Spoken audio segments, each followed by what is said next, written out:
could learn about the craft of bousillage, a wattle and daub technique used to infill houses and churches. The technique holds a significant place in the story of Louisiana's settlement in the late 17th century. KATC caught up with volunteer and UL student Lydia DeZormo, who wrote her senior thesis referencing this history. Today we're making bousillage pinch pots. Bousillage is the infill technique that they used to use to build houses out here. In the Gulf specifically, they use Spanish moss, so that's what we have here today. Looking at it, at all the cultures that it took to create bousillage, especially with the inclusion of Spanish moss down here, that was something they learned from the Native Americans. The French used it, the Spanish used it.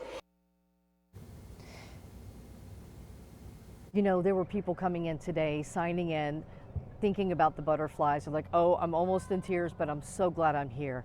There are folks that need this, and this is where the opening begins. This is where I remember my loved one, but it's not a funeral, it's a celebration of life, and this is why we do it. It's never easy to lose a loved one, which is why dozens of people gathered at Veterans Park in Lafayette earlier today, all to remember those who have passed before us by releasing butterflies, a captured moment you can see right there on your screen. We'll be back after this.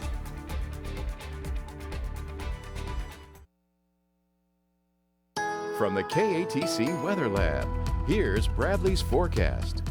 Welcome back. Well, stellar weather out there today. Plenty of sunshine, seasonable temperatures. Again, we should be near 80 this time of year, and that's what we hit in Lafayette this afternoon. Very pleasant conditions if you're heading out this evening. Fair skies initially, but clouds do look to increase later on tonight, and especially as we round out the weekend tomorrow. So we'll get into the full extended forecast in just a second. But first, here's a satellite radar composite.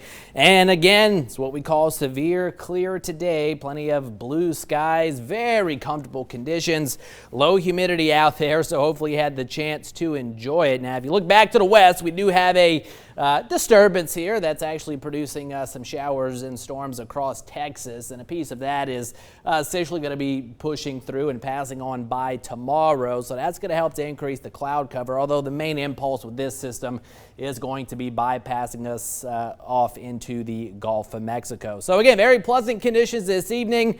Temperatures eventually falling through the 60s. We'll bottom out somewhere mid to upper 50s by tomorrow morning, so it'll be a cool start to our Sunday. Notice the clouds on the increase, and overall it's going to be a partly to mostly cloudy type of day. There goes the main surface low with the bulk of the shower and storm activity into the Gulf of Mexico tomorrow afternoon. Still the possibility of one or two isolated very light showers through the course of the day, but rain chances will be no better than around 10%. Otherwise, seasonably cool mid-70s into the afternoon, mid to upper 50s tomorrow night into Monday morning, and then we'll call it partly cloudy on our Monday. Pretty quiet start to the week with your high temperatures continuing to push well into the mid and upper 70s. Tuesday looks pretty good as well, partly cloudy, similar temperatures, but as we get into the middle parts of the week, especially the first half of Wednesday here, the pattern's going to start to turn a little bit more unsettled with scattered showers and storms returning. Looks like we could settle things down Wednesday evening before another round of some showers could get here on Thursday. So of course we'll be watching that pretty closely as Festival is going to be kicking off there next Wednesday, but hopefully we get things kind of turned around and straightened out as we round out the week and head into the following weekend. Temperatures tonight again feeling pretty good out there, mid 50s north of the I-10 corridor, mid to upper 50s here along the I-10 corridor, and we'll see pretty much similar numbers there across the coastal parishes. After that cool start, again seasonably cool tomorrow afternoon thanks to the cloud cover. Temperatures will be pretty much limited to the mid 70s, even some 60s as you get further off to the north. And then here we go tomorrow night. Monday morning we'll be starting out in the middle to upper 50s. If you're heading out this evening or overnight tonight, not looking too terribly bad. Again, pleasant conditions. Temperatures currently in the 70s will fall through the 60s before bottoming out in the mid to upper 50s by tomorrow morning. And for our Sunday, again, partly to mostly cloudy out there, so definitely more cloud cover colder than what we saw today. 74 is your projected high temperature. Again, an isolated stray shower possible, but rain chances not too terribly high. Any activity would be very light in nature. Quiet start to the week, but that starts to change Wednesday into Thursday with the return of scattered shower and storm chances before hopefully again some nicer and quieter weather returns for the end of the week and into the big festival weekend. Well, that's a look at weather for now, but stay with us. We're going to have more news coming up after the break. Welcome back. Think of an app on your phone, one that could alert you when authorities are involved in a chase nearby. That's the thought behind Digital Siren, and one sheriff in South Carolina tells us it's already making a difference there. Nick Perlin has more. Warning, high-speed pursuit in progress nearby. Use extreme caution. This is the alert some drivers in Alabama, South Carolina, and Georgia get when there's a high-speed chase in their area. It's from an app called Digital Siren, and people can download it on their phones for free to get notifications. Tim Morgan, formerly a high-ranking sheriff's deputy, created it after a high-speed chase killed an innocent bystander in his jurisdiction. I felt a great sense of responsibility for that and wanted to certainly try to do something about it to address it's really an international issue. Police chases have been a hot topic in the capital area for a while. Just 1 week ago, a police chased a 19-year-old during rush hour traffic through multiple parishes.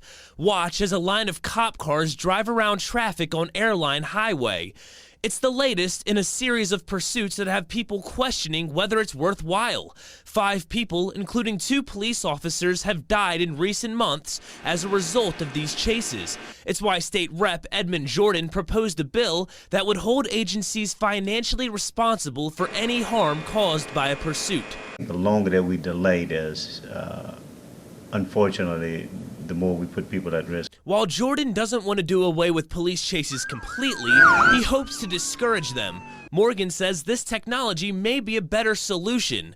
Here's how it works. When a chase happens, officers will use this device to send an alert to people in the area. Those who have the digital siren will get this notification on their phone and the audio alert telling them to drive carefully. Warning, high-speed pursuit in progress nearby. We want them to be on the lookout for that fleeing vehicle or whatever the event might be.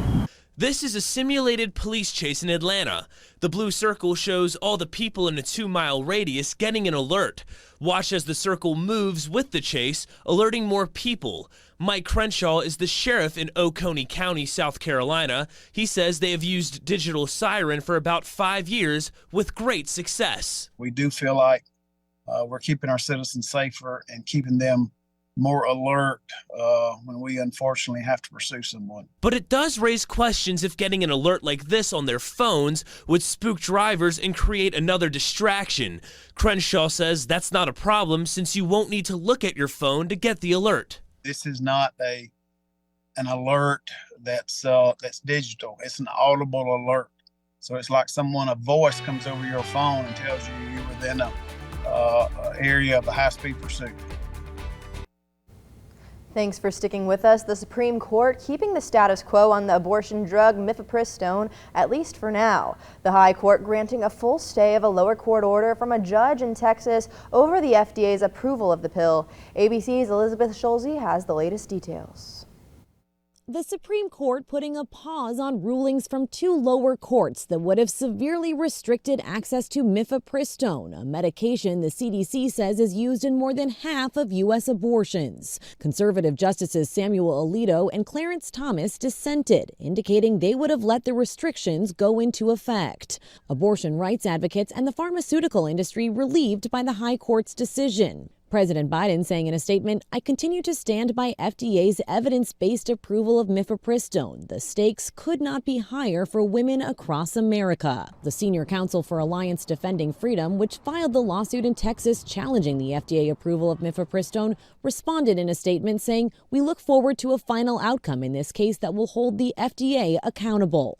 The federal judge in that case sided with anti-abortion activists, saying mifepristone should never have been approved by the FDA more than 20 years ago. Legal experts say this case could have a much wider impact. If you can have a drug be approved, be on the market for 23 years, and then have it pulled from the market, that's deeply problematic. And if you're a pharmaceutical company, you may think twice about investing money in research to develop drugs, particularly ones that might be deemed socially controversial. Oral arguments related to the Texas case will begin on May 17th at the conservative Fifth Circuit Court of Appeals. The decision from that court could ultimately send the case back to the Supreme Court.